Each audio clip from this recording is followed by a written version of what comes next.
பேரலை நேயர்களுக்கு வணக்கம். இன்றைய நமது நேர்காணலில் மூத்த பத்திரிகையாளர் எஸ்பி லட்சுமணன் அவர்கள் இணைந்திருக்கிறார். சார் வணக்கம். வணக்கம். ஆர்பி உதயகுமார் அவர்கள் நம்ம பேசிட்டு இருக்க நேரத்துல மதுரையில ஒரு பேட்டி கொடுக்குறாரு. எடப்பாடி பழனிசாமி அவர்கள் கை காட்டக்கூடிய நபர் தான் அடுத்து 2024 பிரதமராக வருவார் அப்படின்னு சொல்றாரு. பிரதமர் வேட்பாளர் குறித்தான தங்களுடைய கருத்துக்களை மிக தெளிவாக அதிமுக அப்பைக்கப்ப பூடகமா வெளிப்படுத்திக்கிட்டே இருக்கிறாங்களா? எங்களுக்கு அதுல ஒரு பார்வை இருக்கு, எங்களுக்கு அதுல ஒரு ஒப்பீனியன் இருக்கு, நாங்க அதுல ஒரு ஸ்டெக் எடுக்கிறோம் அப்படின்றத சொல்ல வர்றாங்களாங்கிற கேள்வியோட நிச்சயமா இருக்கு. என்னன்னா 33 தொகுதியில தனிச்சு நிக்கிறாங்க அவங்க. அதிமுக போட்டியிடுது. அவங்க கூட்டணி 39 தொகுதியில நிக்கிறாங்க. இன்னும் வாக்குகள் எண்ணப்படல.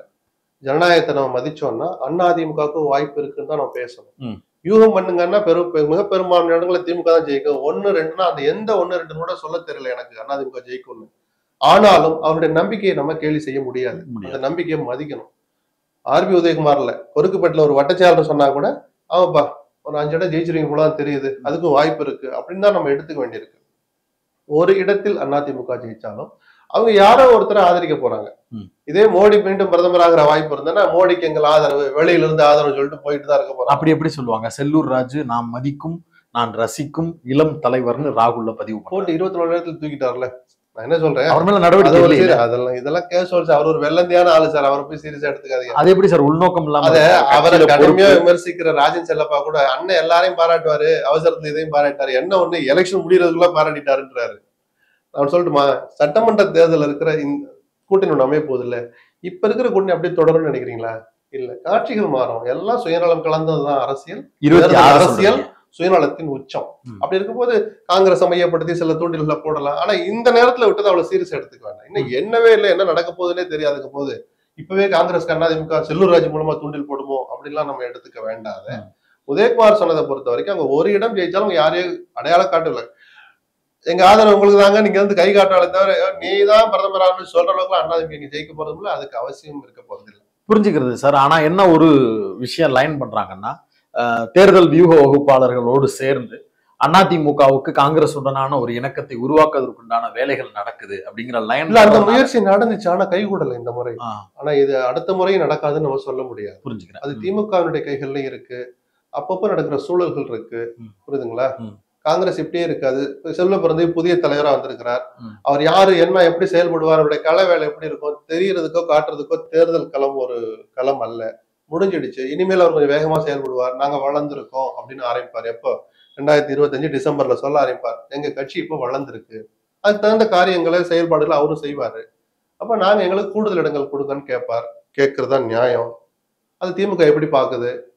ஒத்துக்கிறாங்கன்னா சுமூகமா போகும், ஒத்துக்கலாம் எங்களுக்கு இன்னொரு ஆப்ஷன் இருக்குன்னு வரும். இதெல்லாம் அந்தந்த நேரத்தை சொல்றது. இப்பவே பவர் இருந்தா தானே அதெல்லாம் பேச முடியாது. அதான் சொன்னேன், சூழல் தான் தீர்மானம். நாளைக்கு என்ன நடக்கும் நமக்கே தெரியாது. புரிஞ்சுக்கிறேன். மோடியே வந்துட்டாருன்னா மியாவுன்னு சுட்டிக்கிட்டு உட்காந்து ஆனா சொல்லுங்க அடிகாலத்துக்கு எப்ப வரட்டும்னு கேட்கலாம்.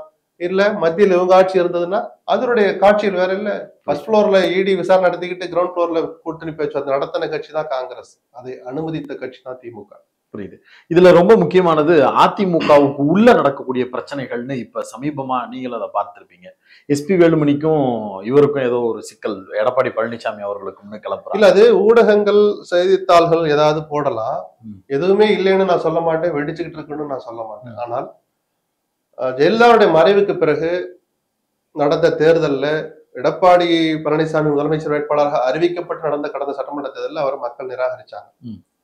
66 இடம் ஜெயிச்சாங்க. எப்படி சார் நிராகரிச்சாங்க சொல்லக்கூடாது. ஆட்சியை பறித்தார்கள், அவ்வளவுதான். மீண்டும் ஆட்சியை கொடுக்கல. ரிசல்ட் அதுதான். ஈரோடு இடைத்தேர்தலில் இரட்டை இலை சின்னம் எடப்பாடி தலைமையிலான அதிமுக தான் கிடைச்சும் கூட அவரால் அந்த மார்ஜினை கூட குறைக்க முடியல. அதை கூட பெருசாகட்டும். முதல் முறையாக ஒற்றை தலைமை ஆன பிறகு நடக்கிற பொது தேர்தல் இதுதான். அவருக்கு எல்லா சுதந்திரமும் இருந்துச்சு, குறுக்கீடுகள் இல்லை. யார் வேட்பாளர் எடப்பாடி தான் முடிவு பண்ணார், யாரோட கூட்டணி அவர் தான் முடிவு பண்ணார், முயற்சி எடுத்ததும் அவர் தான், முயற்சி தோல்வியில் முடிந்ததும் அவர் தான் காரணம்னு முழுக்க முழுக்க அவருடைய சுய சுதந்திரத்தின் அடிப்படையிலான செயல்பாடுகளை இந்த தேர்தல் செஞ்ச போது அதிமுக தோல்வியடைந்த காலங்களில் வாங்கிய வாக்குகளையாவது தக்க வைக்க வேண்டிய கட்டாயம் எடப்பாடிக்கு இந்த தேர்தல் இருக்கு. ஒரு 30% எப்பயுமே சொல்றேன். ஜெயலலிதா தோத்த போது கூட 30% தாண்டி கீழே ரொம்ப இறங்குனது இல்லை. 28, 29 எல்லாம் கூட நின்று தோத்துருப்பாங்களே தவிர படுதோல்விங்கிறது சீட்ல இருந்திருக்கலாம், வாக்கு சதவீதத்துல இருந்தது இல்லை. அப்போ 25% ஒரு டீசென்சியா இருக்கும். அம்மா இல்ல, நான் அம்மா கிடையாது, அப்படின்லாம் சொல்லி சமாளிக்கிறதுக்கு 25% வரைக்கும் குறைஞ்சா யாரும் சொல்லலாம். அதுக்கும் கீழே குறைஞ்சா அதை மீட் எடுக்கிறது அவ்வளவு சாதாரண விஷயம் இல்லை. 21லயே வின்னிங் பெர்சன்டேஜ் குறைவு தானே அவங்களுக்கு. வித்தியாசத்தை சொல்றீங்க நீங்க, 1% 1.5% தான். அதுதான் நான் சொல்ல வந்தேன். இந்த முறை அதிமுக வாங்குகிற வாக்கு 33 தொகுதியில கூட்டி பார்த்தாலே இது அதிமுக ஓட்டு தான். மீதம் இருக்கிற ஓரளவு சொல்லலாம் தேமுதிக மட்டும் தான் வாக்கு வங்கி ஓரளவு நிரூபித்த கட்சி. ஒரு 3% 4% கழிச்சுட்டா மீதெல்லாம் அதிமுக ஓட்டு தான். அப்படி போடுற அந்த கணக்குல ஒட்டுமொத்த பதிவான வாக்குகள்ல 25% அதிமுக வாங்கின எடப்பாடியோட தலைமை மீதான கேள்விகள் குறையும். இல்ல அப்பயே எடப்பாடி அதை ப்ரூவ் பண்ணிட்டாருன்றத ஒத்துக்கலையா நீங்க? எங்க ப்ரூவ் பண்ணாரு? ஓட்டு சதவீதம் திமுக விட 1 கம்மியா இருக்கு அப்படிங்கறத சொன்னேன். நான் சொன்னது ஒற்றை தலைமை ஆன பிறகு நிரூபிக்க வேண்டிய முதல் பொது தேர்தல்னு சொன்னேன். அப்ப நீங்க ஓட்டு சதவீதத்தை நிரூபிச்சீங்க, ஆட்சியை இழந்தீங்க. சண்டை போட்டு ஓபிஎஸ் சண்டை போட்டு நான் தான் முதலமைச்சர் வேட்பாளர் சொல்லி நீங்க அறிவிச்சு தேர்தல் சந்திச்சீங்க. ரிசல்ட் தோல்வி. இப்ப தோல்வி நிச்சயம் தெரிஞ்சு போச்சு. பெருவாரியான இடங்கள்ல அதிமுக ஜெயிக்க வாய்ப்பு இல்லைன்னு நமக்கு தெரியுது. சரியா? 33 நம்ம சொல்ல வேண்டாம். ஆனால் சதவீதத்தையாவது தக்க வச்சுக்கலாம், ஓட்டு சதவீதத்தையான்னு கேள்வி வரும். அது வராத போது விமர்சனங்கள் கிளம்பலாம். ஒரு குரல் ஒலிக்கு அந்த குரல் கழக குரலா மாறலாம். அது கட்சியுடைய பிளவுக்கு வழிவகுக்கும் சொல்றது வேலுமணி தான் கேட்பாருன்னு நான் சொல்லல. யாரு வேணாலும் அண்ணன் என்னென்ன இப்படி ஆயிடுச்சுன்னா இனிமேலாவது நம்ம வேற மாதிரி யோசிக்கணும்னு அப்படின்னு சில கருத்துக்களை சொல்கிற அந்த வடிவத்திலாவது சில குரல்கள் எழுப்பும்னு நான் சொல்றேன். நிச்சயமா எழும்பும். இல்ல சார், அது அவங்களுக்கு தெரியும். இல்ல இப்ப நடக்கிற தேர்தல் மோடி வேணுமா வேணாமான்றத டிக்ளேர் பண்ணது. அதுல நம்ம இந்த அளவுக்கு வந்து நின்றுக்கிறோம் அப்படிங்கறதே போதுமானது. இந்த அளவுக்கு யாரு போக்கஸ் பண்ணுவோம் தானே டீல் பண்ணுவோம். அதைத்தான் நான் சொல்றேன். இந்த அளவுக்குன்னு சொல்றது எந்த அளவுக்குன்னு தேர்தல் முடிஞ்ச பிறகு நம்ம பேசுவோம். அது அதிமுக என்ன பண்றாங்க நான் சொல்ல புரியல. இந்த அளவுக்கு என்னன்னு அசம்பிளி தானே நம்ம முக்கியம். 12% போதும்னே சொன்னா அந்த கட்சி முதல்ல இருக்குமா? நீங்க இந்த 25 தக்க வச்சாதான் சார் 26 உற்சாகத்தோட நீங்க எதிர்கொள்ள முடியும். ரெண்டாவது இடம் பிஜேபிக்கு அவங்களை நம்பி கூட்டணி கட்சி வருவான். நீங்க 20, 18, 19 ஓட்டு சதவீதம் வாங்கினீங்கன்னா அவன் கால் மேல கால் போட்டு கூட்டணி பேச வருவான். அப்புறம் எங்களுக்கு ஒரு 45 சீட்டு கொடுத்துறீங்களா அப்படிமா 10 கூட அவனுக்கு தகுதி இருக்காது. ஒரு எக்ஸோ ஒய்யா நான் சொல்றேன். புரியுது. ஆனா நீங்க 20க்கு கீழே போயிட்டீங்கன்னா உங்களை எப்படி டீல் பண்ணுவான்? நீங்க ஸ்ட்ராங்கா இருந்தாதான் சார் முதல்ல உங்க கட்சி தொண்டை உற்சாகமா இருப்பான். உங்களை நம்பி ஒரு கூட்டணி கட்சிகளும் ஒரு எல்லையோட நின்று அந்த சீட்டுகளை கேட்பாங்க. நீங்க டாமினேட் பொசிஷன்ல இருக்க முடியும். டிரைவர் சீட்ல அதிமுக உட்கார முடியும். அந்த தகுதியை அதிமுக இழந்துரும். வாக்கு சதவீதம் ஒரு அளவுக்கு மேல குறைஞ்சா இத்தனை ஆபத்து இருக்கிறப்போதான் சொன்னேன். அது நடக்காத போது கழக குரல் கிளம்பும். அந்த கழக குரல் ஏன் திரும்ப திரும்ப எஸ்பி வேலுமணியை நோக்கி? இல்ல அதான் சொன்னேன். அது ஒருத்தருடைய கருத்து கற்பனைகள். நம்ம பிரச்சாரம் பண்ண சேலத்துல 70வது பிறந்த நாளை கொண்டாடுறாரு. கோயம்புத்தூர்ல இருக்கிற வேலுமணி வரவே இல்லை ஆரம்பிச்ச 3 நாள்ல வந்து பொக்கே கொடுத்துட்டாரு சென்னை வீட்டுல இருந்து. வேலுமணிக்கு இனிமேல் எதிர்கருத்தே வராதா? ஆனா ஒரே மாவட்டத்துல இருந்தப்ப 2 பேரும் தனித்தனியா பிரச்சனை பண்ணாங்கன்றதும் குற்றச்சாட்டா வருது இல்ல. நான் சொல்றேன் சார், நான் அதை புறக்கணிக்கவும் இல்ல. இப்படி வந்து பாத்துட்டாருங்கனால இனிமேல் சண்டையும் வராதுன்னு நான் சொல்லல. சூழல் தான் தீர்மானிக்கும். ஏன் இது வரைக்கும் எதுவும் பேரே அடிப்படாத ஒருத்தர் இருந்து அந்த எதிர்ப்பு குரல் வராதுன்னு உங்களால சொல்ல முடியுமா? வேலுமணி, தங்கமணி, செங்கோட்டையில போய் பார்த்தாங்கன்னு 4-5 பேர் அடிப்படல. இந்த அடிபடாத பேர்கள்ல இருந்து ஒருத்தர் குரல் எழுப்ப மாட்டான்னு என்ன நிச்சயம்? யாரோ ஒரு விஜயபாஸ்கர் கட்சி நலனுக்காக அண்ணன் நம்ம பாதையை மாத்துவோம், பிஜேபி விட்டு விலகுனது தப்பு, நல்லவன கெட்டவன நம்ம ஒரு 10 சீட்டு ஜெயிச்சிருக்கலாம். இன்னைக்கு நம்ம எம்பி சீட்டை வச்சுதான் நம்ம இன்னைக்கு பாத்தீங்களா அங்க 5 தேவைப்படுது. நம்ம 10 இருந்தா நம்ம 3 பேர் மந்திரியா இருக்கலாம். ஆக்சுவலா அது ரிவர்ஸா நடக்கும். இதெல்லாம் வாதங்களா வர வாய்ப்பு இருக்குன்னு சொல்ற. சூழல் தான் தீர்மானிக்கும். ஓகே, இன்னொரு முக்கியமான விஷயம், திமுகவினுடைய மினிஸ்ட்ரி ஷஃபல்னு ஒரு விஷயம் பேச பொருளா இருக்கு. உதயநிதிக்கு பொறுப்பு கொடுக்கப்படும், காட்சிகள் மாறும் அப்படின்னு பல விஷயங்களை திமுகவுக்குள்ள இருந்து பேச ஆரம்பிக்கிறாங்க. இந்த விஷயங்களை அனலைஸ் பண்ணீங்களா? காட்சிகள் மாறும்ன்ற அளவுக்கு அது நடக்காது. ஏன்னா உதயநிதியை துணை முதலமைச்சர் அறிவிக்க போறாங்க. அசம்பிளில 10வது இடத்துல தான் உட்கார போறாரு. அந்த இடத்துல மாற்றம். துணை முதலமைச்சருங்கிறதுக்காக ஸ்டாலின் பக்கத்துல உட்கார வைக்க மாட்டாங்க. அதுக்கும் சம்பந்தம் இல்லை. அது பதவி இருக்கிற ஒரு பதவி கூட இல்லை. அறிவிக்கிறது தான். பிரஸ் நோட்ல வரும், அவ்வளவுதான். டெசிக்னேட்டட் டெப்டி சீஃப் மினிஸ்டர், கூடுதலா இந்த துறை ஒதுக்கப்படுது, அவ்வளவுதான். அது நடக்க வாய்ப்பு இருக்குன்னு தான் எல்லாரும் சொல்றாங்க. பேசி முடிச்சுட்டு தான் சொல்றாங்க முதல் வாரத்தில் அது நடக்கலாம். அப்படி நடக்கிற போதே தேர்தலை மனதில் வைத்து, சட்டமன்ற தேர்தலை மனதில் வைத்து, நடந்து முடிஞ்ச தேர்தலை வச்சிடலாம் யாரும் அப்படி உரைச்சி பார்க்க முடியாது. ஒருத்தர் நல்லா ஜெயிச்சுட்டு அதிக ஓட்டு ஜெயிச்சாருன்னா அவர் கூடுதல் துறையா கொடுக்க போறாங்க. சரி, அவர் தோத்துட்டா மந்திரி பதவி கொடுக்க போறாங்கன்னு ஒரு பேச்சு சொல்றாங்க. எப்படி நீங்க எடுப்பீங்க? அதுக்காக எடுத்தா அப்ப நல்லா வேலை செஞ்சு கூடுதல் துறை கொடுப்பீங்களா? அப்படி இல்லை. என்ன நடக்கல வாய்ப்பு இருக்குன்னா, அமைச்சர் பிரதிநிதித்துவமே இல்லாத மாவட்டங்கள் இருக்கு, அமைச்சர் பிரதிநிதித்துவமே இல்லாத சமுதாயங்கள் இருக்கு. இதை மனசுல வச்சு ஓரிருவர் உள்ள வரலாம். இலாக்காக்கள் ஒரு 5-6 பேருக்கு மாறலாம்னு ஒரு தகவல் இருக்கு.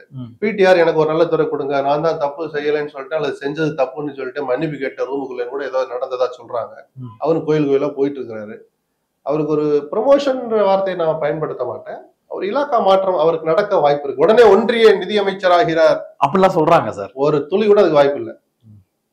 அது அபத்தமானது. முதல்ல நிதியமைச்சர் பதவியே பிரதானமாக இருக்கிற கட்சி தான் வச்சுப்பாங்கிறது ஒண்ணு. அப்படிலாம் வாய்க்குட்டி ஒரு கொடுத்துட்டு அப்புறம் இந்த 30,000 சொன்னது ஒரு 3 லட்சம்னு சொல்லுவாரு. சொன்னதாக திரித்து கூறப்படும். நான் 2 ஆங்கிள்லையும் சொல்றேன். நான் யாரையும் பழிச்சு சொல்லல. அதுக்கு வாய்ப்பு இல்லை. இன்னொரு முக்கியமானது என்ன சொல்றாங்கன்னா, ஆட்சி மாறும் பட்சத்தில் திமுக தங்களுடைய ஸ்டேக்கை வந்து இந்தியா அலையன்ஸ்ல கேட்பாங்க, மினிஸ்ட்ரி லெவல்ல அது இருக்கும் அப்படின்னு 100% கேட்பாங்க சார்.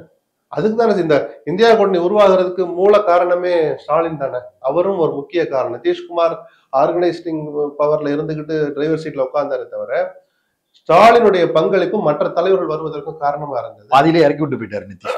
ஆமா, அது கடைசி வரைக்கும் ராகுல கிட்டத்தட்ட பிரதமர் வேட்பாளர்னு ஒரு இந்த போன தடவை வெளிப்படையா சொன்னா இந்த மாதிரி மறைமுகமா சொன்னார். காங்கிரஸை தவிர்த்த இன்னொரு அணிங்கிறது எடுபடாதுன்னு சொல்லி அதுக்கு முற்றுப்புள்ளி வச்சதே ஸ்டாலின் தான். சில பேருக்கு அந்த ஆசை இருந்தது. ஒரு 4 மாசம் முன்னாடி எல்லாம் இன்னொரு அணி அமைச்சிடலாமான்னு. அது சரிப்பட்டு வராதுன்னு சொல்லி சந்திரசேகர ராவ் வந்தே பார்த்தார். அவர்கிட்டயும் உறுதிப்பட சொல்லி அனுப்பிச்சவர் ஸ்டாலின். சோ இன்னொரு அணி அமையாமல், 3வது அணி என்கிற பெயரில் கேலி கூத்தான இன்னொரு அணி அமையாமல் அது மாற்று அணி, பிஜேபிக்கு மாற்று அணி என்ற பேரில் இந்தியா கூட்டணி அமைஞ்சதுல முக்கிய காரணம் ஸ்டாலின் தான். அப்படிப்பட்ட ஒரு இயல்பாவே கேட்கதானே செய்வாங்க. போர்ட்போலியோல செலக்ட் பண்ணிட்டு இருக்காருன்னு சொல்லிட்டு இருக்காங்க. நீங்க இன்னமும் கேட்பாங்கன்னு சொல்லிட்டு இருக்கீங்க. என்ன சொல்றாங்க? நிச்சயமா கேட்கல. அதெல்லாம் ரொம்ப அபத்தமா இருக்கும். தப்பு இல்ல. யார் யார் அமைச்சராகலாம்னு சும்மா மன ரீதியா கணக்கு போட்டு வச்சுப்பாங்கல்ல. ஓகே, அதுக்கான ஆப்ஷனும் இருக்குங்கிறீங்க. இந்தியா கூட்டணி ஆட்சிக்கு வந்தா 100% திமுக அதுல அங்கம் பெறும் சார். இல்ல, அத காங்கிரஸும் மித்தவங்களும் ஒத்துக்கணும்ல. அதுக்கு ஆட்சி பங்கு பெறதையா? எப்படி சார் யூபிஏ 2 கவர்மெண்ட் எப்படி நடந்துச்சு? என்ன சார் புதுசா கேக்குறீங்க? அது பழகுன மாடு. கூட்டணி ஆட்சிங்கிறது எப்ப இருந்தே நடந்துட்டு இருக்கு. இந்த முறை இந்தியா கூட்டணி ஆட்சிக்கு வந்து மிக நிச்சயமாக 2வது முக்கிய கட்சியா திமுக தான் இருக்கும் காங்கிரஸ் கிடையாது. அதுல மாற்று கருத்தே இல்ல. பாப்பா கேட்கிற துறைகள் நல்லதா கேளுங்க. தமிழ்நாட்டுக்கு நல்லதா கேட்டு வாங்கினா சரி, ஆட்சிக்கு வந்தால். ஓகே, இன்னொரு முக்கியமானது பிரதமர் ரேஸ்ல நான் இல்லன்னு கெஜ்ரிவால் இன்னைக்கு ஒரு ஸ்டேட்மெண்ட் கொடுக்குறாரு. ஏற்கனவே யதார்த்தமான பேச்சு. என்னன்னா ஒரு பஞ்சாப்லயும் டெல்லியிலயும் கணிசமான இடங்களை பெறுவாங்க. 10, 15 அதிகபட்சம். அதை வச்சுட்டு ஒருத்தர் நான் பிரதமர்னு யாருமே ஸ்டேக் கிளைம் பண்ண மாட்டாங்க. யதார்த்தத்தை சொல்லி இருக்கிறார். மற்றவங்க அதை கிளப்பி விடுறது, மம்தா வந்துடக்கூடாது அப்படின்ற மாதிரி, நிதிஷை தூண்டி விட்ட மாதிரி. இன்னைக்கு ஒரு ஆள் வேணும் இல்ல ஜோக்கருக்கு, அகிலேஷ் கேட்கிறாரு அப்படிம்பாங்க. காங்கிரஸே சில நேரங்கள் அதை செய்யும். நீ உங்களுக்குள்ள அடிச்சுக்கிட்டாதான் டக்குன்னு காங்கிரஸ் வந்து ஒருத்தர் வருவாரு அப்படின்ட்டு. எனக்கு தெரிஞ்சு ஒருவேளை ஒரு யூகம் பண்ணா ராகுல் கூட ஆக மாட்டாரு. கார்கே ஆக்கிடுவாங்க. அதுல தலித் கார்டை யூஸ் பண்ணுவாங்க. யாரும் எதுக்கவும் முடியாது. யாரும் எல்லாரும் சப்போர்ட் பண்ணி ஆக வேண்டிய நிர்பந்தம் வந்து சோசியல் ஜஸ்டிஸ் ஃபார்ம் ஆயிருக்கும். அந்தந்த மாநிலங்கள்ல எல்லாம் 17%, 20% தலித் இருக்கிறாங்கன்னா ஒருத்த கூட வாயை திறந்து நாங்க ஏத்துக்க மாட்டோம்னு சொல்ல மாட்டோம். அது ஒரு ஸ்ட்ராட்டஜி தான். அது ஒரு எக்ஸலண்டான மூவ் ஆகும். செல்வ பெருந்தகை இங்க இவ்வளவு சீக்கிரத்துல தலைவரா நியமிச்சதுலயும் அந்த ஸ்ட்ராட்டஜி இருக்கு. அந்த ஒரு கார்டை பிளே பண்ணி விளையாடலாம் அப்படின்றத ராகுல் அப்படிதான் யோசிப்பார். பதவிக்கு ஆசைப்படுற நபரா நான் பார்க்கல ராகுல. புரியுது. அந்த அடிப்படையில சொன்னேன். ஓகே, ஒரு நீண்ட உரையாடல். பேரலையோடு இணைந்து உங்களுடைய பல்வேறு கருத்துக்களை பகிர்ந்து கொண்டதற்கு மிக்க நன்றி சார். நன்றி.